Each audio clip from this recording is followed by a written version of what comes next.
Sources telling your channel over 1,000 senior executives at Infosys may be asked to leave. The delivery managers have been asked to identify underperformers across teams. My colleague Chandra from Bengaluru broke that story, and she joins us on the phone line with this breaking news. It's an exclusive story you've broken, Chandra. First of all, put it in perspective for us. When you talk about layoffs being in the range of 1,000 executives at Infosys, how big or small is that? And is this just a regular exercise of taking care of redundancies, or is it a cost-cutting measure? Right. So, we have to differentiate this from the normal layoffs that happen, because we are talking about people in the senior level on the line. So we are talking about people at the level of project managers and above. From what I understand from my sources, delivery managers have been asked to identify underperformers across teams.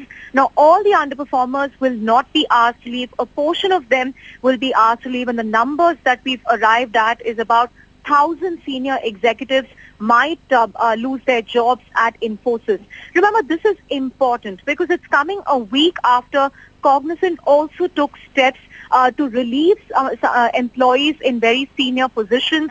So now we are seeing the axe not just coming at the entry level, at the fresher level, but at very senior levels.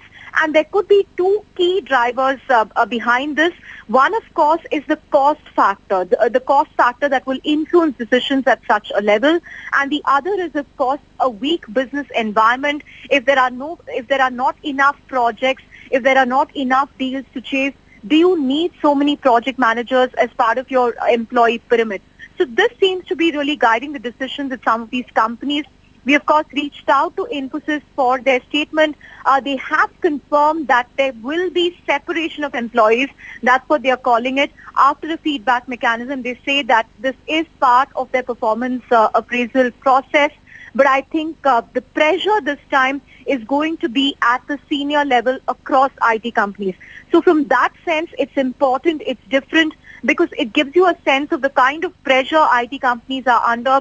On the one hand, they're forced to hire now in the US to really appease the protectionist sentiment there. But on the other hand, they are clamping down on employees at senior level, because the kind of business that they want, they're clearly not getting at this point, which is why we are seeing very senior employees at the levels of project managers and above being given the act.